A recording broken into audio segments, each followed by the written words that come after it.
His name was Marcus Rivera, and for most of his life he was feared. In the streets of South Central Los Angeles, his name didn't need a last name. Marcus was enough. He ran one of the most violent gangs in the city. Drug operations, weapons, extortion, territory wars. He was at the center of it all. But before he became Marcus the Monster, as the newspapers once called him, he was just a boy.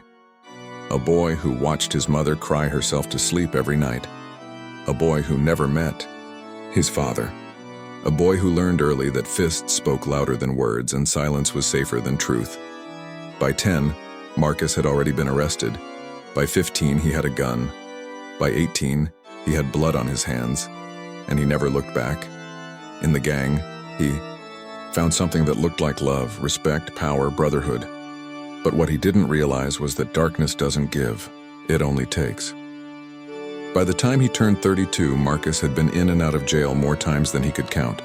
He wore his mugshots like badges. He said things like, "God forgot us a long time ago," and he believed it until one night, everything cracked. It started with a deal gone wrong. A rival crew, a street corner, 2 bodies, sirens. Marcus didn't run. He never ran. He lit a cigarette, sat on the curb, and waited for the flashing lights. When the cops came, he didn't resist. He didn't speak. He didn't care. They threw him in a holding cell, then transferred him to county, then to the high-security wing of a state prison. His reputation got there before he did. Guards avoided him. Inmates respected him, or feared him enough to keep their distance. Marcus was fine with that. He didn't want company. He didn't trust anyone. Not the guards, not the chaplain, not even the mirror. But then he snapped. A new inmate mouthed off, called him old. Marcus didn't respond with words. There was a fight, then blood, then lockdown. The warden had seen enough. They sent Marcus to solitary confinement. 23. Hours a day in a concrete box the size of a bathroom, no window, 1 bed, 1 toilet, 1 meal slot in the door. At first, Marcus didn't care. He'd spent most of his life alone anyway. He thought it was peace. But silence has a way of speaking. When nothing else can, day 1 was fine. He slept. Day 2, he did push-ups. Hundreds of them. Tried to sweat out the voices. Day 3, he shouted at the walls, cursed at the guard, kicked the door until his foot bled. Day 4, he just sat. Something was shifting. The walls didn't move, but something in him did. He tried to hum a song his mother used to sing. He couldn't remember the words. He tried to remember what day it was. He couldn't. He tried to remember who he was before all the ink, all the rage, all the masks. He couldn't.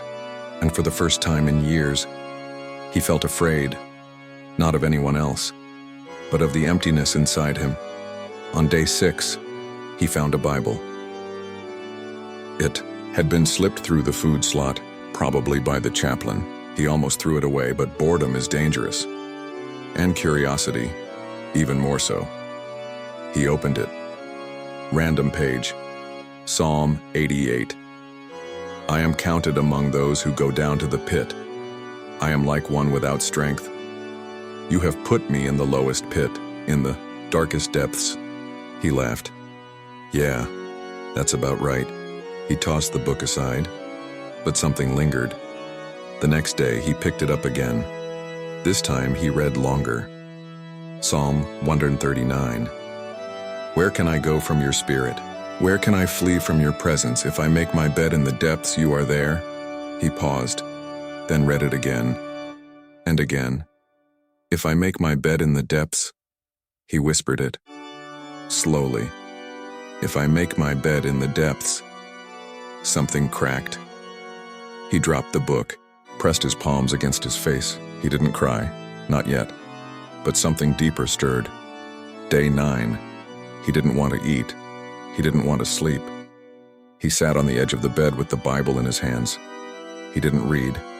He just held it. Then he spoke out loud, to the air, to the God he claimed didn't exist. If you're real, If you're there, then why me? No answer. He laughed.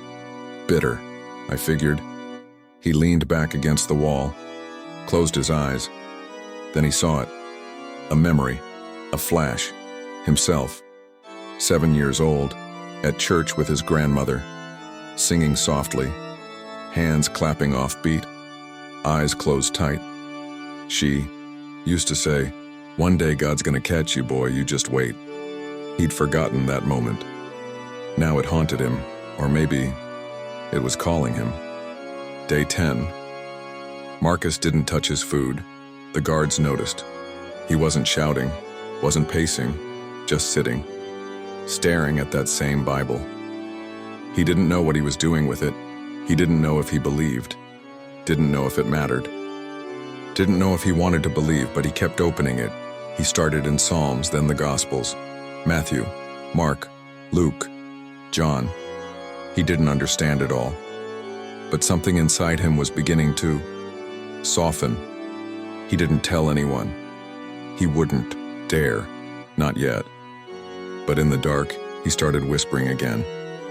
Not to the walls this time, to God. Not fancy, not proper, just words. Why'd you let me live this long? Why'd you let me do what I did? Are you even real? Or am I talking to bricks? Still silence. But a different silence. Not mocking, not empty. Almost like someone was listening. Day 12. He dreamed.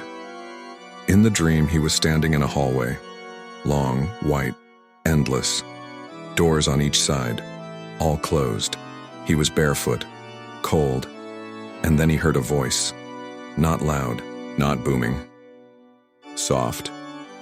Warm, like the voice of someone who had always known him. Marcus. He turned. No one there. Marcus, I've been waiting. He tried to speak, but nothing came out. He just stood there, shaking. Then he woke up, sweating, heart pounding. He didn't know what it meant, didn't know if it was real, but it felt more real than anything else he'd lived. Day 13. He flipped open to Luke 15, the story of the prodigal son. He'd heard it once, as a kid, didn't remember it. But this time, he read every line. Son who left everything, blew it all, ended up in a pigsty, then came home, ashamed, thinking he'd be punished. But instead, the father ran to him, held him, called him son again. Marcus read it 3 times. He closed the book, stared at the ceiling. Is that me? Then with a whisper, could you do that for me? He spent the next few days doing the same thing. Read, pray, sleep, repeat. No more punching the walls, no more cursing, no more pretending he was fine. He began to confess alone in the dark, all the things he'd done, all the people he'd hurt. He listed names he hadn't spoken in years, some he couldn't even remember, but he remembered their faces. Tears came, not just one. Flood. He didn't know how long he cried, but it felt like years of poison finally pouring out. He didn't try to stop it. Day 16. He was kneeling when the guard opened the door. No handcuffs, no threat. Just one sentence. Chaplain's here. If you want to talk. Marcus hesitated. Old instincts screamed, don't show weakness. Don't trust anyone. But something deeper, quieter said, go. He followed the guard down a hallway he'd never seen, past cells, past stairs, into a small, dimly lit room. There was a man sitting at a table, late 50s, balding, eyes full of peace. He didn't introduce himself like most people. He just said, God's been waiting for you. Marcus sat down slowly. He didn't talk for the first 5 minutes, just stared. Finally, he asked, do you believe he still wants someone like me? The chaplain didn't blink. Absolutely. But you don't need to list it, the man said gently. God already knows, and he's still here. Marcus lowered his head. I want to believe, Then start right there. They prayed. Marcus didn't know the words, didn't need to. He just spoke from the gut. God, if you'll have me, I'm yours. No flash of light, no angel choirs, no sudden voice from the sky. Just warmth, deep, steady, like fire in winter. He opened his eyes, and for the first time in his life, he didn't feel alone. Day 17. Marcus woke up before the light came through the crack in the cell door. No alarm, no footsteps, just stillness. But something was different. For the first time in years, the silence didn't suffocate him. It felt sacred. He sat on the edge of the bed, opened the Bible, and whispered, "Morning, God." He didn't know if he was doing it right, didn't know what a Christian was supposed to look like, but he knew this. He wasn't the same man who walked into solitary. That man was dead. Over the next few days, things started changing. He asked the guard for a notebook, started writing prayers, questions, scriptures. He underlined verses that hit him hard, circled ones that hurt, dated every page. He began talking to the chaplain once a week. They didn't talk theology, no debates, no fancy words, just truth. Wounds, forgiveness. The chaplain asked him once, "Have you forgiven yourself?" Marcus didn't answer. He couldn't. Not yet. Forgiveness felt like something reserved for other people. Innocent people. Weaker people. Not for gang leaders with blood-stained hands, but the question echoed. Day 21. He remembered a boy, 14, eyes wide with fear, cornered during a turf dispute. Marcus didn't pull the trigger, but he gave the order. That boy never went home again. He saw his face that night in a dream, saw the mother screaming in the street. He woke up gasping. The next morning he didn't eat. He knelt, head low. God, I don't deserve grace. But then he remembered another line. Romans 5:8. While we were still sinners, Christ died for us. Not after, not once we cleaned up, but well. He whispered that verse over and over, cried again. This time, he felt it. Not shame, but mercy. Slowly, the anger began to fade. The bitterness, the paranoia, the weight he'd carried like armor. He noticed it in small ways. He stopped pacing, stopped snapping at guards, stopped cursing under his breath. Instead, he started noticing things he never cared about. The sound of birds near the vents, the feel of paper beneath his pen, the taste of cold water after hours of dry air. It was like he was learning how to live, all over again. Week 5. The chaplain brought him a question. How would you feel about sharing your story? Marcus froze. No way, I'm no preacher. You don't have to be, just be honest. Who'd even care? You'd be surprised. Some of these younger guys, they're lost, like you were. Marcus looked down. Yeah, maybe worse. Then they need someone who's been there. He didn't say yes that day, but that night he thought about it. All the younger guys who looked up to him before, because of fear. What if he could lead differently?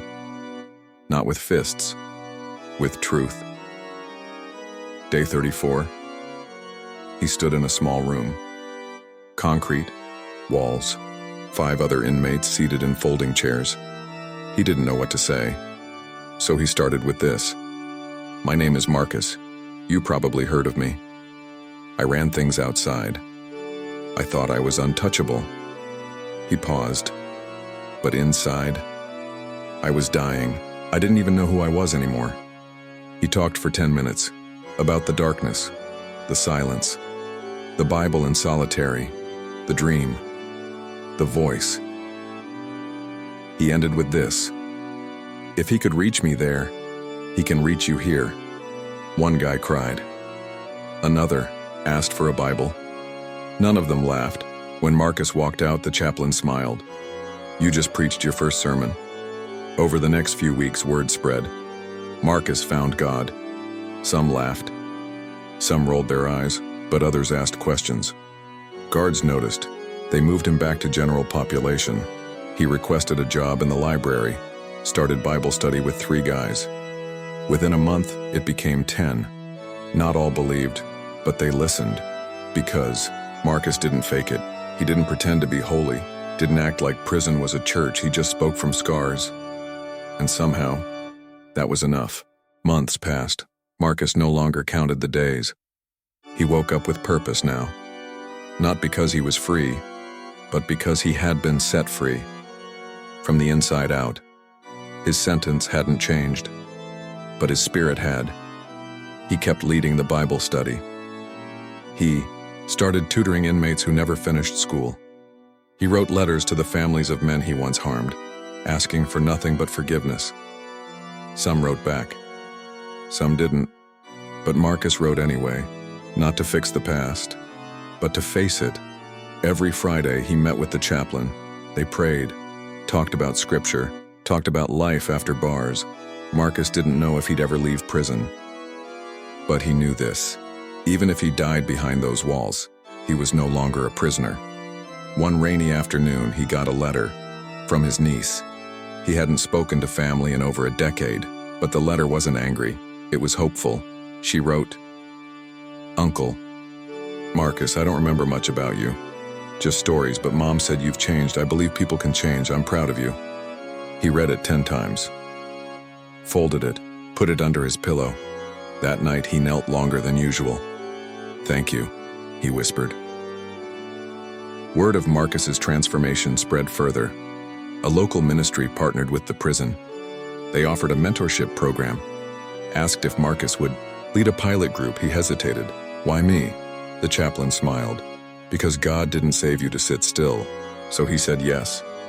He mentored men who once swore they'd never touch a Bible.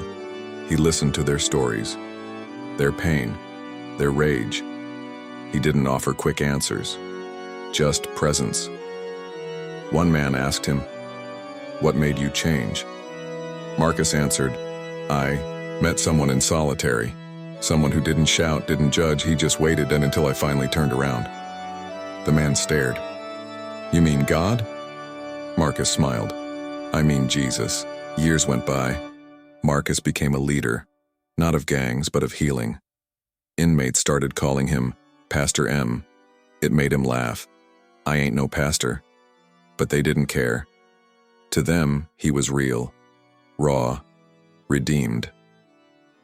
Then one day, it happened. A lawyer came. Pro bono. Said there was a petition for review. Old case. Flawed witness. New motion. Marcus didn't get his hopes up. He'd already found freedom. He didn't need release to validate it. But 6 months later, the judge signed the papers. Time served. He was going home. The day he stepped outside the gates, the sky was clear. No crowd. No music. Just Marcus. A worn Bible in one hand, a letter in the other. He walked to the bus stop. Sat alone. Closed his eyes. And smiled.